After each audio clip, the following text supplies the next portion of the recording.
Kidney से हो रही होती है, अगर किसी बच्चे के अंदर किडनी सही तरह नहीं बनेगा तो आपके इम्यूनिटी फ्लूइड की प्रोडक्शन नहीं होगी, अब जो फीटस होगा उसके ऊपर कंप्रेशन पड़ेगी, जिसकी वजह से उसका जो फेस हो गया वो सही तरह नहीं बनेगा, फ्लैट नोज हो जाएगा, मस्कुलोस्केलेटल अबनॉर्मलिटीज आएंगी, पल्मोनरी हाइपोक्लेमिया देखते हो तो most common cause of death होता है। और इसके अंदर हम लोगों ने क्या देखना होता है कि एक तरह का रेनल फेलियर या रेनल सिम्पटम्स इसके साथ आते हैं। कौन कौन से हो सकते हैं, जैसे कि फॉर एग्जांपल रेनल आर्टरीज, किसी बंदे में किडनी दोनों नहीं बने, उसके बाद जनाब आपका पोस्टीरियर यूट्रल मेम्ब्रेन की अगर वो बन जाए जिसकी वजह से ऑब्स्ट्रक्शन होती है वो भी हो सकता है। तो आपने मोस्ट कॉमन जिसके अंदर एमसीक्यूज याद करना होता है वो यही करना होता है कि most common cause of death जो होता है वो पल्मोनरी हाइपोप्लेजिया होता है। इसके बाद आप लोगों को पता होना चाहिए कि हाँ जी जनाब आपका एक तरह का जो होस्ट ऑफ किडनी क्या होता है, होस्ट ऑफ किडनी के अंदर हम ये देखते हैं कि नीचे से जो किडनी है ना वो जनाब आपका एक तरह का आपस में जुड़ा हुआ है, जिसकी वजह से जो इंफीरियर मेसेंटेरिक आर्टरी के ऊपर से जाती है लेकिन ये एब्डोमेन के अंदर जाती है, जैसे कि पेल्विक के अंदर रहती है अलग है, जिसकी वजह से आपके इंफीरियर मेसेंटेरिक आर्टरी के अंदर कंप्रेशन तीव्रता में देखने को मिलती होती है। और आपका यूट्रोपैलेटिक जंक्शन होता है उधर से जनाब आपकी ऑब्स्ट्रक्शन होती है, जिसकी वजह से जनाब क्या होगा कि आपका एक तरह का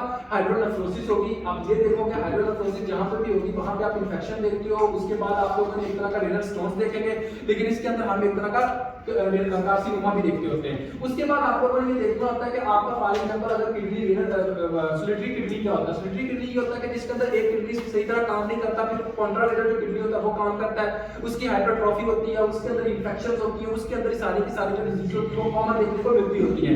फिर हमें पता होना चाहिए रेनल आर्टरीज क्या होता है। रेनल आर्टरीज जो होता है यूरिनरी बोर्ड जो होता है वो बनता नहीं है, जब यूरिनरी बोर्ड नहीं बनेगा आपका यूरिटर भी नहीं बनता, आपका किडनी भी नहीं बनता, तो एक साइड का यूरिटर होगा और किडनी होगा वो सही तरह नहीं बनेगा। उसके बाद हमें पता होना चाहिए कि अगर फॉर एग्जांपल यूरिनरी बोर्ड तो बन गया लेकिन जो आपका डिफरेंशिएशन है वो सही तरह नहीं हो रही, जिसके अंदर जो अपोजिट किडनी होगा वो सही तरह बनेगा नहीं, ठीक हो गया, लेकिन एक किडनी जो है वो सही तरह बन रहा है। इसके बाद हम लोग को पता होना चाहिए कि नेक्स्ट हम लोगों ने जो टॉपिक डिस्कस किया था वो आपका आ जाता है एक तरह का आपका डुप्लेक्स किडनी का। डुप्लेक्स किडनी के अंदर आपको पता होना चाहिए कि आपके यूरिनरी फूड से दो तरह के यूरिटर निकलते हैं जो कि वाई शेप होते हैं। अब इसके अंदर क्या होता है कि जैसे ही निकलते हैं तो आपका एक तरह का वेसिको यूरिटर रिफ्लेक्स हम इसके अंदर मोस्ट कॉमन देखते होते हैं। वेसिको यूरिटर रिफ्लेक्स होने की वजह से आप इसके अंदर हाइड्रोनेफ्रोसिस भी देखते हो, इंफेक्शन भी देखते हो और रेनल स्टोन्स भी देखते होते हो, ये आप लोगों ने कहना। लेकिन ये वाई शेप को आप लोगों ने लाजमी याद रखना है। उसके बाद एक किडनी से दो जो यूरिटर निकलेंगे इसको हम डुप्लेक्स कहते होते हैं। उसके बाद पोस्टीरियर यूरिटरल मेम्ब्रेन की ऑब्स्ट्रक्शन होती है, इसकी वजह से क्या होगा कि आपका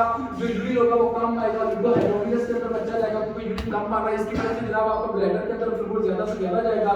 जब ब्लैडर के अंदर ब्लैडर एक्सटेंशन आप देखोगे उसके बाद जो यूरिन होगा वो सारे का सारा आपका बाइलेटरल हाइड्रोनेफ्रोसिस देखोगे, इंफेक्शन देखोगे, रेनल स्टोन्स देख सकते होते हैं। और इसकी वजह से हम क्या देखते हैं कि एक तरह का आपका लिपोहाइड्रोनियस होता है तो पोर्टर सिंड्रोम आप इसके अंदर भी देख सकते होते हो, ये भी आपको पता होना चाहिए। उसके बाद आता है आपका किडनी के अंदर ब्लड सप्लाई किस तरह होती है। सबसे पहले रेनल आर्टरी आती है, रेनल आर्टरी जो होती है वो सेगमेंटल आर्टरी होती है, segmental artery interlobar artery, interlobar artery जो होती है आर्क्यूट आर्टरी, आर्क्यूट आर्टरी जो होती है इंटरलोब्यूलर आर्टरी, इंटरलोब्यूलर आर्टरी जो होती है वो जनाब आपकी एफरेंट आर्टरी, और एफरेंट आर्टरी जो वेजर एक्टा है, वेजर एक्टा के बाद जनाब आपका एक तरह का सॉरी एफरेंट आर्टरी के बाद आपकी इफरेंट आर्टरी, इफरेंट आर्टरी के बाद आपकी वेजर एक्टा, वेजर एक्टा के बाद आपका वेनस फ्लो होता है जो कि जनाब आपका ब्लड लेके आपका जाता होता है। लेफ्ट साइड का जो ब्लड किडनी होता है वो हमेशा ट्रांसप्लांट करते हैं तो लेफ्ट रेनल वेन होती है। उसके बाद आपने कहना कि लेफ्ट रेनल वेन के अंदर जनाब आपकी टेस्टिकुलर वेन होती है वो ड्रेन करती है, लेकिन अगर किसी तरह का वहां पे ऑब्स्ट्रक्शन है तो फिर क्या होगा कि आपका वेरिकोसिल हम लेफ्ट साइड का देखते हैं, लेकिन राइट साइड के अंदर जो टेस्टिकुलर वेन होती है वो आपकी इंफीरियर वेना केवा के अंदर ड्रेन कर रही होती है। उसके बाद आप लोगों को पता होना चाहिए कि हाँ जी जनाब आप लोगों का रास मैकेनिज्म वो होता है जिसके अंदर रेनल स्टिमुलेशन जो होती है वो ज्यादा एक्टिव होती है। तीन तरह से रेनल रिलीज होता है, सिंपैथेटिक नर्वस सिस्टम, उसके बाद जब सोडियम क्लोराइड की स्टिमुलेशन जो न्यूरल सेंसर को कम मिलती है, बैरल रिसेप्टर जब होते हैं जब आपका ब्लड प्रेशर कम होता है तो उसके बाद जो रेनल रिलीज होता है यही रेनिन क्या काम करता है कि एंजियोटेंसिन को एंजियोटेंसिन 1 के अंदर चेंज करता है। एंजियोटेंसिन 1 जो होता है ये जनाब आपके लंग्स के अंदर जाता है, वहां पे एंजियोटेंसिन कन्वर्टिंग एंजाइम होता है जो कि एंजियोटेंसिन 1 को एंजियोटेंसिन 2 के अंदर चेंज करता है। अब ये एंजियोटेंसिन 2 जो होता है ये आपके ब्लड प्रेशर को ज्यादा करता है विद द हेल्प ऑफ वासोकंस्ट्रिक्शन। जब आपकी ब्लड प्रेशर कंस्ट्रिक्ट होगी टोटल ब्लड रेजिस्टेंस जो होगी वो ज्यादा होगी, उसके बाद आपका थर्स्ट मैकेनिज्म जो होगा वो ज्यादा एक्टिव होगा, जिसकी वजह से एंटीडायरेटिक हार्मोन जो होगा ज्यादा से ज्यादा रिलीज होगा। एंटीडायरेटिक हार्मोन जो होगा प्रिंसिपल सेल्स पे आएगा, वाटर की ज्यादा से ज्यादा एब्जॉर्प्शन करेगा with the help of aquaporin 2 channels. उसके बाद एल्डोस्टेरोन की जो सेक्रेशन होगी वो ज्यादा से ज्यादा होगी। एल्डोस्टेरोन जो होगा सोडियम ज्यादा ज्यादा ब्लड के अंदर लेके जा रहा होगा, जब सोडियम ज्यादा ज्यादा ब्लड के अंदर जाएगा वाटर उसको फॉलो करेगा, आपका ब्लड का वॉल्यूम बढ़ेगा। इसके अलावा आपका जो होता है वो जनाब प्रॉक्सिमल पेरिफेरल ट्यूब्यूल के ऊपर आता है, जिसकी वजह से सोडियम रेटिकुलस को ज्यादा से ज्यादा रिएब्सॉर्ब करता है। सोडियम ज्यादा से ज्यादा जब आपका प्रॉक्सिमल पेरिफेरल से आपका रिएब्सॉर्ब होगा तो वाटर उसको फॉलो करेगा तो वो भी उधर से ज्यादा जाएगा। तो आपने ये कहना है कि हां जी किस तरह आपके ब्लड प्रेशर को ये ज्यादा से ज्यादा करता होता है। उसके बाद आपने कहना है कि हां जी जनाब एल्डोस्टेरोन का मैकेनिज्म बताया, एंटीडायरेटिक हार्मोन का बताया, रेनिन का बताया, ये आपने याद रखना है कि किस तरह होता है। जुक्स्टाग्लोमेरुलर सेपरेटस जो होता है ये आपका डिस्टल कन्वोल्यूटिव ट्यूब्यूल्स के ऊपर पाया जाता है। यहाँ पे जनाब आपकी दो चीजें होती है, जुक्स्टाग्लोमेरुलर सेल्स और मैकुला टेंसा।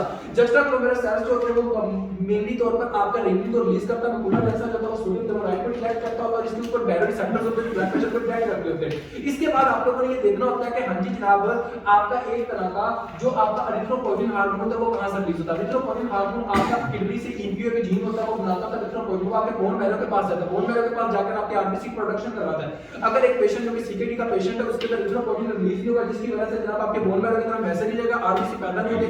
हम एनीमिया देखें, normocytic normochromic anaemia in a CKD patient, drug of choice is erythropoietin, आपने ये बताना है। उसके बाद आता है विटामिन डी बनता है, विटामिन डी जो होता है वो किडनी के पास जाता है जो कि 25 हाइड्रोक्सीकाल्सिफेरोल होता है वो 125 डाइहाइड्रोक्सीकाल्सिफेरोल यानी कि काल्सिफेरॉल जो कि विटामिन डी3 की एक्टिव फॉर्म होती है उसके अंदर चेंज होता है 1 हाइड्रोक्सिलेज एंजाइम की मदद से। अगर विटामिन किडनी काम नहीं कर रहा तो ये इसके अंदर चेंज नहीं होगा, ये आपने याद करना। उसके बाद आपने कहा प्रोस्टाग्लैंडिन, प्रोस्टाग्लैंडिन आपका क्या करता है एफरेंट आर्टरी को डायलेट करता है। जब आपके एफरेंट आर्टरी डायलेट होती है तो ज्यादा से ज्यादा रीनल प्लाज्मा फ्लो ज्यादा होगा, जब रीनल प्लाज्मा फ्लो ज्यादा होता है तो आपकी किडनी को ज्यादा से ज्यादा ब्लड मिलता है। जब किडनी को ज्यादा से ज्यादा ब्लड मिलेगा तो आपका एक तरह का किडनी जो होगा वो सही काम करता रहेगा। लेकिन अगर आप non steroid anti inflammatory drugs use करते हैं तो प्रोस्टाग्लैंडिन ब्लॉक होता है। जब प्रोस्टाग्लैंडिन ब्लॉक होता है तो इसके नतीजे में जनाब आपके किडनी को ब्लड कम मिलता है, इसकी वजह से आप लॉन्ग टर्म में होता है एकेआई भी देख सकते हैं। वैसे तो आप एड्रेनोसिस और एस्थीमिया इसके अंदर देखते हो। डोपामिन जो होता है वो जनाब आपके प्रॉक्सिमल कन्वोल्यूटिव ट्यूब्यूल से रिलीज होता है, ये जनाब आपके एफरेंट आर्टरी की एक तरह की डायलेटेशन करवाता है जिसकी वजह से जो फ्लो होता है वो ज्यादा से ज्यादा होता है। लेकिन हाई डोज के अंदर ये क्या करवाता है आपकी एक तरह की जैसे कंस्ट्रिक्शन करवाता होता है, ये आपने याद करना। इसके बाद हम लोग देखते हैं कि आपका फ्लूइड कंपार्टमेंट, फ्लूइड कंपार्टमेंट के अंदर आप लोगों को पता होना चाहिए कि टोटल बॉडी वेट जो होता है वो तकरीबन 60% होता है। उसके अंदर आपने कहना कि ये दो पार्ट के अंदर डिवाइड होता है, इंट्रासेलुलर और एक्स्ट्रासेलुलर। इंट्रासेलुलर जो होता है वो 2/3 होता है यानी कि 40% ये आपका 28 लीटर जो होगा वो जनाब आपका इंट्रासेलुलर होगा। एक्स्ट्रासेलुलर जो होगा वो जनाब आपका एक तरह का इंटरस्टिशियल स्पेस और उसके बाद आपका प्लाज्मा से मिलकर बनता है। इंटरस्टिशियल स्पेस आपका 11 लीटर होता है, प्लाज्मा आपका 3 लीटर होता है, ये आपने याद करना है। अगर आपने किसी भी बंदे के अंदर टोटल बॉडी वेट मालूम करना है तो इसके लिए आप एंटीपायरेट या ट्राइटेटेड वाटर जो होता है वो आप वो इस्तेमाल करते हो। अगर आपने किसी के अंदर प्लाज्मा नहीं मतलब कि प्लाज्मा के अंदर देखना है कि कितना है उसके लिए आपने क्या करना रेडियो लेवल एल्ब्यूमिन जो होती है वो आपने देखनी होती है कितनी है। उसके बाद अगर फॉर एग्जांपल आप एक्स्ट्रासेलुलर वॉल्यूम को प्रूव करना चाहते हो तो आपने मैग्नीट्यूड इल्यूमिन को यूज करना होता है। उसके बाद अगर आपने ये देखना है कि इंट्रासेलुलर वॉल्यूम कितना तो अपने टोटल बॉडी वेट से एक्स्ट्रासेलुलर वॉल्यूम को निकाल देना, जो आपका निकलेगा वो आपका इंट्रासेलुलर वॉल्यूम निकल जाएगा।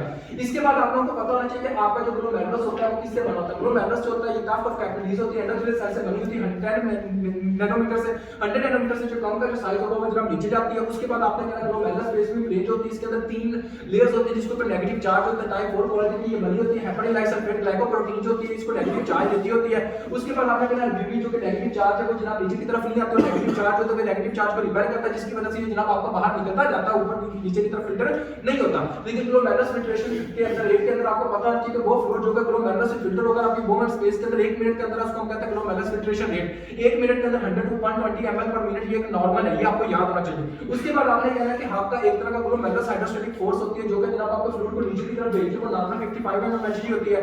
उसके बाद ग्लोमेरुलस ऑर्गोटिक फोर्स होती है जो प्रोटीन के ऊपर डिपेंड करती होती है, वो जनाब इसको नीचे आने नहीं देती, वो 35 mmHg होती है। अब ये 20 mmHg जो कि ज्यादा है जिसकी वजह से फ्लूइड जो आपकी बोन स्पेस के अंदर आ गया, यहां से जनाब आपका क्या होता है कि आपका बोन हाइड्रोस्टैटिक फोर्स होती है जो कि फ्लूइड को ऊपर की तरफ लेके जाती है, वो 10 mmHg होती है। अब 20 में से 10 जब हम निकालते हैं तो 10 mmHg आता है जो कि जनाब जिसकी वजह से जो फ्लूइड होता है वो जनाब वहां पे रहता है। अब जो बोन ऑर्गोटिक फोर्स है वो 0 है क्योंकि प्रोटीन यूरिया हम नहीं देखते होते नॉर्मल पर्सन के अंदर, इस वजह से आपने ये कहना। उसके बाद आपने ये कहना होता है कि हाँ जी जनाब ग्लोमेरुलस फिल्ट्रेशन जो रेट होता है और जो आपका एक तरह का रेनल प्लाज्मा फ्लो होता है, वो रेनल प्लाज्मा फ्लो वो फ्लूइड होता है जो कि जनाब आपको किडनी को मिल रहा होता है। रेनल प्लाज्मा फ्लो उस कंडीशन में ज्यादा होगा जब हाइपरटेंशन होगी, रेनल प्लाज्मा फ्लो उस कंडीशन में ज्यादा जब डोपामिन डी2 का रिलीज ज्यादा होगी। उसके बाद जनाब आप लोगों को ये याद रखना है कि उस कंडीशन में ज्यादा होगा जिसके अंदर जनाब आपका प्रोस्टाग्लैंडिन की सिक्रीशन ज्यादा होगी। लेकिन एंजियोटेंसिन 2 जो कि जनाब इफरेंट आर्टरी की वैसोकंस्ट्रिक्शन करता है वो जनाब आपके रेनल प्लाज्मा फ्लो को कम करता है, आपने ये कहना। उसके बाद आपने ये कहना होता है कि हाँ जी जब हम फिल्ट्रेशन फ्रैक्शन को देखते हैं तो इसके अंदर जनाब अगर एफरेंट आर्टरी की डायलेटेशन हो रही है, कंस्ट्रिक्शन हो रही है तो रेनल प्लाज्मा फ्लो जीएफआर भी उसके मुताबिक चेंज होगा। उसके बाद अगर आप देखते हो कि हाँ जी जनाब इफरेंट आर्टरी की कंस्ट्रिक्शन हो रही है तो उसके अंदर तो अगर रेनल प्लाज्मा फ्लो तो कम होगा लेकिन जीएफआर बढ़ेगा जिसकी वजह से जनाब आपका फिल्ट्रेशन फ्रैक्शन क्या होगा एक तरह का ज्यादा होगा। उसके बाद आपने देखना है कि अगर किसी बंदे के अंदर प्लाज्मा प्रोटीन का लेवल ज्यादा है तो आपका जो जीएफआर होगा वो कम होगा जिसकी वजह से रेनल प्लाज्मा फ्लो के ऊपर कोई फर्क नहीं, वो नॉर्मल है, तो फिल्ट्रेशन फ्रैक्शन हम क्या देखेंगे लो देखेंगे। लेकिन अगर किसी बंदे के अंदर प्लाज्मा प्रोटीन हम कम देख रहे हैं तो उसके अंदर क्या होगा आपका जीएफआर ज्यादा होगा, filtration renal plasma flow normal है जिसकी वजह से फिल्ट्रेशन फ्रैक्शन क्या होगा आपका एक तरह का ज्यादा होगा।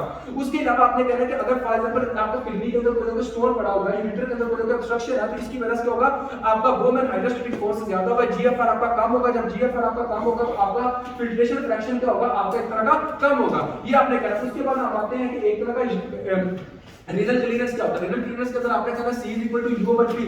U/V और P का मतलब ये होता है कि हाँ जी, जब यूनिटी कंसंट्रेशन फ्लो पर मिनट, उसके बाद प्लाज्मा कंसंट्रेशन, अगर कोई सब्सटेंस ज्यादा से ज्यादा आपका रीनल क्लीयरेंस के अंदर जा रहा है तो आपने ये कहना होता है कि हाँ जी जनाब, इसका मतलब है यूनिटी कंसंट्रेशन जिसकी ज्यादा होगी उसकी क्लीयरेंस भी ज्यादा होगी, और जो ज्यादा से ज्यादा फ्लो, जो जिसका फ्लो पर मिनट ज्यादा होगा, उसके अंदर जो रीनल क्लीयरेंस होगी वो भी ज्यादा होगी। और इसी तरह अगर कोई सब्सटेंस जो होगा वो ज्यादा से ज्यादा यूरिन के अंदर जा रहा है तो प्लाज्मा के अंदर कम है, इस वजह से जो है वो renal clearance inversely related to plasma है। ये आपने कहना है। उसके बाद आप लोगों को पता होना चाहिए कि कभी भी अगर एक एग्जाम का क्वेश्चन होता है कि जीएफआर को चेक करने के लिए आप कौन सा टेस्ट करते हो क्लिनिकली, तो आप लोगों को कहना होता है क्लिनिकली। अगर आप आइडियली 100% श्योर होना चाहते हो तो आपने कहना है इनोली, ठीक है। और उसके बाद आपने रीनल प्लाज्मा फ्लो को देखने के लिए आप जो टेस्ट करते हो तो वो पैरा अमाइनो हाइपोयूरिक एसिड होता है। अगर फॉर एग्जांपल एक सब्सटेंस जिसका जीएफआर जो है वो 100 है, उतना ही जीएफआर उसका एक्सक्रीशन के अंदर आ रहा है, तो आप लोगों ने कहना है कि वो ना कोई फ्लूइड एक्सक्रीट हो रहा है, सेक्रीट हो रहा है, ना रीअब्सॉर्ब हो रहा है। लेकिन अगर एक सब्सटेंस जीएफआर उसका ज्यादा उसके यूरिन के अंदर आ रहा है तो आप लोगों ने कहना है कि सेक्रीशन ज्यादा है। अगर फॉर एग्जांपल जीएफआर जो है वो जनाब ज्यादा हो रहा है, जीएफआर हो रहा है और यूरिन के अंदर जो है वो जनाब कम जा रहा है, तो इसका मतलब आपने कहना है कि रीअब्सॉर्प्शन यहां पे हो रही है। तो ये सारे के सारे टॉपिक थे, ठीक है।